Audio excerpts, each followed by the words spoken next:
Welcome to Nitish family. இன்னைக்கு பார்க்க போகிற வீடியோ அப்படின்றது ஜூலை மந்த் வெயிட் லாஸ் சேலஞ்சில் 3rd வீக்கோட டயட் சார்ட் அண்ட் சூப்பரான சப்ஸ்கிரைபரோட வெயிட் லாஸ் ஸ்டோரி தான் பார்க்க போகிறோம். வாங்க வீடியோக்குள்ளே போகலாம். அதுக்கு முன்னாடி என்னோட சேனலை ஃபர்ஸ்ட் டைம் பார்க்குறவங்க சப்ஸ்கிரைப் பண்ணிக்கோங்க, அந்த பெல் பட்டனை கிளிக் பண்ணிக்கோங்க. டயட் அப்படின்னாலே அதுவும் ஃபர்ஸ்ட் டயட்டில் இறங்குறீங்க அப்படின்னா ஏகப்பட்ட சந்தேகம் வருது இல்லையா? பட் நான் என்ன சொல்கிறேன் அப்படின்னா, உங்களால் முடிஞ்சதை ஸ்டார்ட் பண்ணுங்க. எடுத்தனமே ஓவராக டயட்டில் இருக்கிறேன் அப்படின்னு சொல்லிட்டு எப்பயும் 7 மணிக்கு எந்திரிக்கிறவங்க மறுநாள் காலை நான் 4:30 எந்திரிப்பேன் அப்படின்னு ட்ரை பண்ணாதீங்க. 7 மணிக்கு நீங்கள் இன்னைக்கு எந்திரிக்கிறீங்க அப்படின்னா நாளையிலேருந்து நான் டயட் ஃபாலோ பண்ண போகிறேன் அப்படின்றவங்க 6 மணி அந்த மாதிரி எந்திரிச்சு பழகுங்க. கொஞ்சம் கொஞ்சமாக ட்ரை பண்ணுங்க. கொஞ்சம் கொஞ்சமாக உங்கள் லைஃப் ஸ்டைலை சேஞ்ச் பண்ணுங்க.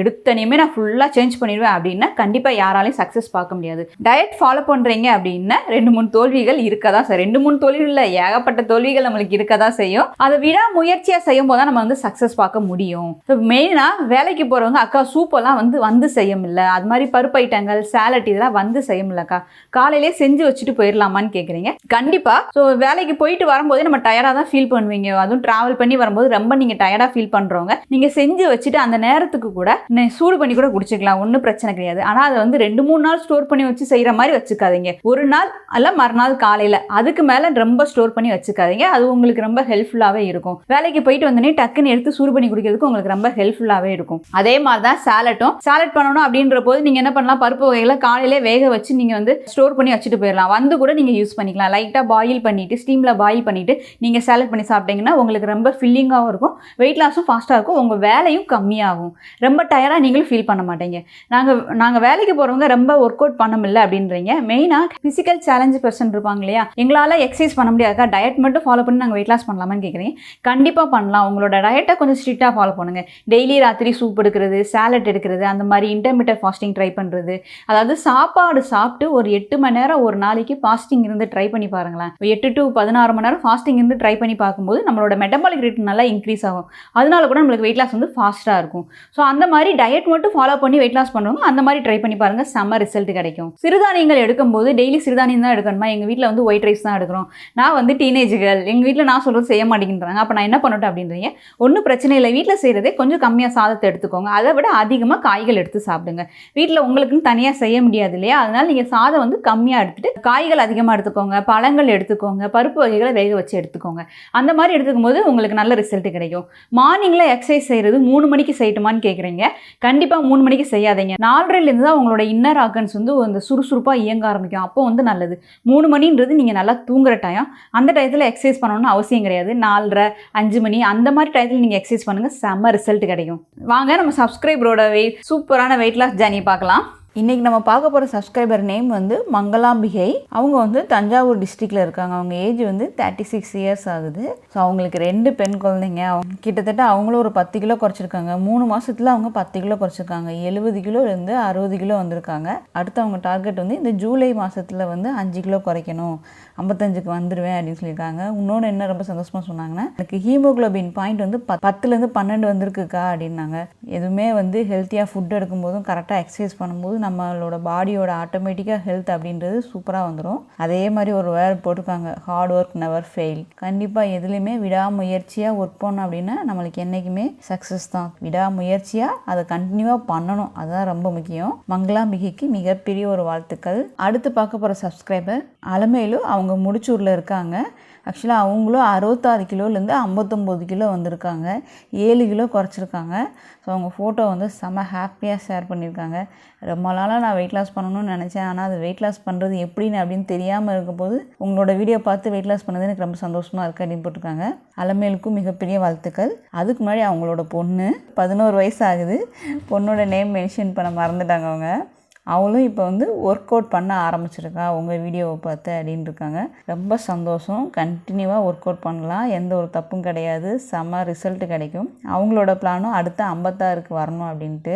உங்களோட டார்கெட் வெயிட்டை அச்சீவ் பண்ணுறதுக்கு என்னோட மிகப்பெரிய வாழ்த்துக்கள். அடுத்த சப்ஸ்கிரைபர் சென்னையில் இருக்க காயத்ரி பரந்தாமன். இவங்க கிட்டத்தட்ட 82 கிலோலேருந்து 70 கிலோ வந்திருக்காங்க. ஜூலையில் எவ்வளோ இருக்காங்க அப்படின்னா 69 கிலோ இருக்காங்க. ஸோ காயத்ரிக்கு மிகப்பெரிய சப்போர்ட்டே அவங்களோட ஹஸ்பண்ட் தான். அதை அவங்க தனியாக மென்ஷன் பண்ணியே சொல்லியிருக்காங்க. ஸோ காயத்ரிக்கு வந்து வாழ்த்துக்கள் சொல்கிறதுக்கு முன்னாடி பரந்தாமனுக்கு மிகப்பெரிய ஒரு தேங்க்ஸ் நம்ம கண்டிப்பாக சொல்லியே ஆகணும். ஏன்னா அவங்க ஃபுல் சப்போர்ட் இருக்க போய் தான் அவங்க மிகப்பெரிய ஒரு சக்ஸஸ் பார்த்துருக்காங்க. 82 கிலோலேருந்து 69 கிலோ வந்திருக்காங்க அப்படின்னா லேசான காரியம் கிடையாது.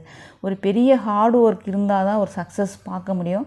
அந்த ஹார்ட் ஒர்க்கை அவங்க சக்ஸஸ் பண்ணியிருக்காங்க அப்படின்றது காரணமே அவங்களோட ஹஸ்பண்ட் அப்படின்றத அவங்க பெருமையாக சொல்கிறாங்க. ஸோ நம்மளும் அந்த விஷயத்தில் ரொம்ப சந்தோஷப்பட்டுக்குவோம். இதே மாதிரி நம்மளும் எல்லாரும் ஜூலை மாதத்தில் வெயிட் லாஸ் பண்ணுறவங்களும் ஹார்ட் ஒர்க் பண்ணுங்கள், கண்டிப்பாக நம்மளுக்கு சக்ஸஸ் வரும்.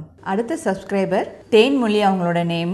அவங்க வயசு வந்து 37 வயசு ஆகுது. அவங்களோட வெயிட் லாஸ் அப்படின்றது மிகப்பெரிய ஒரு வெயிட் லாஸுங்க. 94 கிலோலேருந்து 65 கிலோ வந்திருக்காங்க. கிட்டத்தட்ட 29 கிலோ வந்து அவங்க குறைச்சிருக்காங்க. செம வெயிட் லாஸ் இல்லையா? பட் ஆனால் அவங்க டைம் டூரேஷன் மட்டும் போடலை. அடுத்து அவங்க என்ன சொல்லியிருக்காங்க அப்படின்னா அவங்களோட அடுத்த டார்கெட் அப்படின்றது 55 கிலோ அப்படின்னு சொல்லியிருக்காங்க. பட் தேன்மொழிக்கு என்னோட ஒரு சின்ன அட்வைஸ் அப்படி என்னென்னா, தேன்மொழி உங்கள் ஹைட் வந்து 170 சென்டிமீட்டர் போட்டிருக்கீங்க. பொதுவாக ஒருத்தர் ஹைட்டுக்கு பிஎம்ஐக்கு தகுந்த மாதிரி தான் நீங்கள் வெயிட் லாஸ் பண்ணுங்கள்.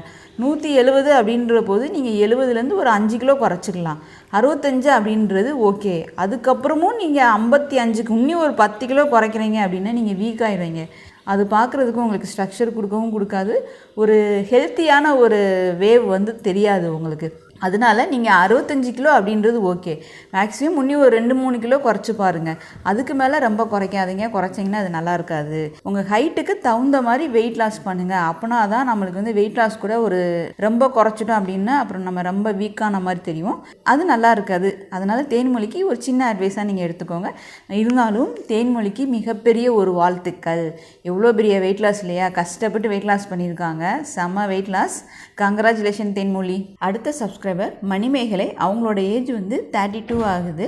மணிமேகலை 69 கிலோலேருந்து 55 கிலோவுக்கு வந்திருக்காங்க. கிட்டத்தட்ட 14 கிலோ குறைச்சிருக்காங்க. அவங்களுக்கும் 2 பசங்க இருக்காங்க. சூப்பரான வெயிட் லாஸ் இல்லையா? அவங்களோட ஸ்ட்ரக்சர் மாறி இருக்குது, கலர் மாறி இருக்குது. இன்னொன்று அவங்களே சொல்கிறாங்க, எல்லாருமே வந்து செமையாக மாறிட்டேன், நீ சூப்பராக இருக்க அப்படின்னு சொல்லும்போது எனக்கு ரொம்ப சந்தோஷமாக இருக்குது அப்படின்றாங்க. அதுக்கப்புறம் அவங்க இன்னொரு விஷயம் சொல்லியிருக்காங்க, 13 வயசுலேயே நான் பெரிய பொண்ணு ஆகிட்டேன். நார்மலாக தான் பீரியட் வந்தது. அதுக்கப்புறம் குழந்தை பிறந்து பிரச்சனைகள் டேப்லெட் எடுக்கும்போது அவங்களுக்கு இர்ரெகுலர் பீரியட் வந்தது. பட் ஆனால் இப்போ வந்து அவங்களுக்கு கரெக்டாக 28 டேட் சர்க்கிளில் கரெக்டாக பீரியட்ஸ் வருது. எனக்கு ரொம்ப ஹாப்பியாக இருக்குது. அதை தான் அவங்க வந்து மெயினாக மென்ஷன் பண்ணி சொல்லியிருக்காங்க. கண்டிப்பாக ஒரு பெயின் இல்லாத பீரியட்ஸ் வரும்போது தான் ஒவ்வொரு பெண்களுக்கும் அதோட அருமை வந்து தெரியும். அந்த சக்ஸஸ் பார்க்கும்போது மணிமேகலை ரொம்ப சந்தோஷப்பட்டிருக்காங்க.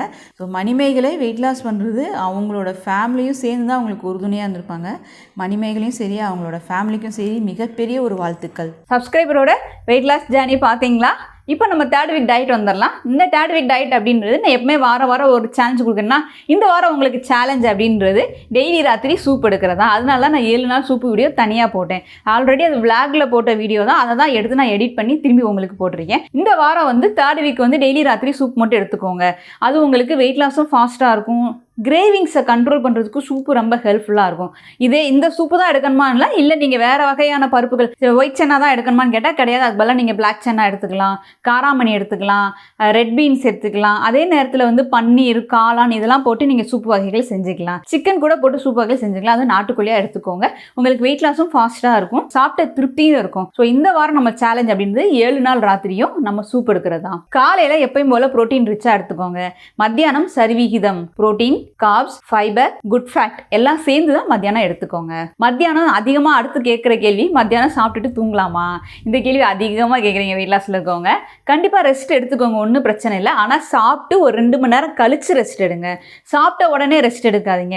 குறைஞ்சது சாப்பிட்டு 1 மணி நேரம் கழித்து சூடாக ஒரு ஹாட் வாட்டர் தண்ணி குடிங்க. அப்படி இல்லைன்னா ஹாட்டாக வந்து ஜிஞ்சர் வாட்டர் குடிக்கலாம். அதாவது ஜிஞ்சர் டீ சொல்லுவாங்களே, அந்த மாதிரி குடிச்சிட்டு ஒரு 1/2 மணி நேரம் கழித்து நீங்கள் ரெஸ்ட் எடுத்துக்கோங்க. இப்போ 12 மணிக்கு நீங்கள் சாப்பிட்டீங்கன்னா ஒரு 2 to 3 கூட நீங்கள் ரெஸ்ட் எடுத்துக்கலாம். ரெஸ்ட்டுன்றது முழிச்சிருந்து படுக்க மாதிரி ரெஸ்ட் எடுத்துக்கலாம். நல்லா படுத்து 1 மணி நேரம் தூங்கிடாதீங்க. தூக்கம்ன்றது ஒரு 1/2 மணி நேரம் வேணால் தூங்கலாம். அதுக்கு மேலே தூங்கிடாதீங்க, நம்மளுக்கு வெயிட் போட்டுரும். எனக்குலாம் கண்ணம் செமையாக வச்சுருங்க. அதனால நான் மத்தியானம் தூங்கவே மாட்டேன். ஒரு 1/2 மணி நேரம் வேணால் ரெஸ்ட் எடுத்துக்குவேன். ஆனால் தூங்குறது மட்டும் நான் மத்தியானம் தூங்கவே மாட்டேன். ஏன்னா எனக்கு ராத்திரிக்கு ரொம்ப நேரம் தூக்கம் வராது. அதனால பயந்துக்கிட்டே நான் மத்தியானம் தூங்கவே மாட்டேன். ரெஸ்ட் எடுக்கிறது ஓகே, பட் அதிகமாக தூங்கிடாதீங்க. அப்புறம் வெயிட் லாஸ் பண்ணக்கூடாது. அப்படியே வெயிட் ஸ்டபனா நின்றும். அதே மாதிரி வெயிட் வந்து நிறைய பேர் நான் எக்ஸசைஸ் பண்ணுறேன், டயட் பண்ணுறேன், ஆனால் வெயிட் குறைய மாட்டேங்குதுக்கா, ஒரு வாரமாக அப்படியே அப்படியே வெயிட் ஸ்டப்னாவே நிற்குது அப்படின்றவங்க வாட்டர் ஃபாஸ்டிங் இருந்து பார்க்கலாம். அப்படி இல்லைன்னா வந்து ஒரு நாள் ஃப்ரூட்ஸ் மட்டும் எடுத்து பார்க்கலாம். உங்கள் குடலையும் லிவரையும் சுத்தப்படுத்திட்டு அடுத்து நீங்கள் வெயிட் லாஸ் பண்ணுங்கள். அப்படியே என்னால் பண்ண முடியாது அப்படின்றவங்க, டேப்லெட் எடுக்கிறேன் அப்படின்றவங்க, உங்கள் எக்ஸசைஸை கொஞ்சம் மாற்றி பாருங்கள். கொஞ்சம் ஃபாஸ்ட்டாக செய்கிறது, இல்லை ரெஸ்ட் எடுத்துகிட்டு அடுத்து திருப்பி நீங்கள் டயட்டை ஃபாலோ பண்ணுங்கள். உங்களுக்கு எதையா ஒன்று தடையாக இருக்கும், அந்த தடையை வந்து நீங்கள் தான் கண்டுபிடிக்கணும். ஏன்னா ஒவ்வொருத்தரோட பாடியும் மாறும் இல்லையா? நம்ம பாடியை நம்ம தாங்க ஆராய்ச்சி பண்ணணும். ஸோ அப்போ தான் வெயிட் லாஸ்லேயும் கொஞ்சம் சக்ஸஸ் பார்க்க முடியும். என்றைக்குமே லைஃப் லாங் வந்து நம்ம வெயிட்டை வந்து ஏறாமல் பார்த்துக்கிறதுக்கு ரொம்ப ஹெல்ப்ஃபுல்லாகவே இருக்கும். ஸோ வெயிட் லாஸ்ன்னு கண்ணை மூடிட்டு ஏதாவது ஒரு பகுதியில் போகாமல் உங்கள் உடம்புக்கு தகுந்த மாதிரி ஒரு டயட் சார்ட்டை நீங்களே உருவாக்குங்க. அது உங்களுக்கு லைஃப் லாங்க்கு ரொம்ப ஹெல்ப்ஃபுல்லாக இருக்கும். வெயிட் லாஸ்க்கும் அதுவும் அதே நேரத்தில் வெயிட் மெயின்டைன் பண்ணுறதுக்கும் உங்களுக்கு ரொம்ப ஹெல்ப்ஃபுல்லாகவே இருக்கும். இதை ட்ரை பண்ணி பாருங்கள், செம ரிசல்ட் கிடைக்கும். இப்போ இந்த வீடியோ உங்களுக்கு பிடிச்சிருந்தால் லைக் பண்ணுங்கள், ஷேர் பண்ணுங்கள். தென் உங்கள் கருத்துக்களை கமெண்ட் பண்ணிக்கோங்க. Thank you so much.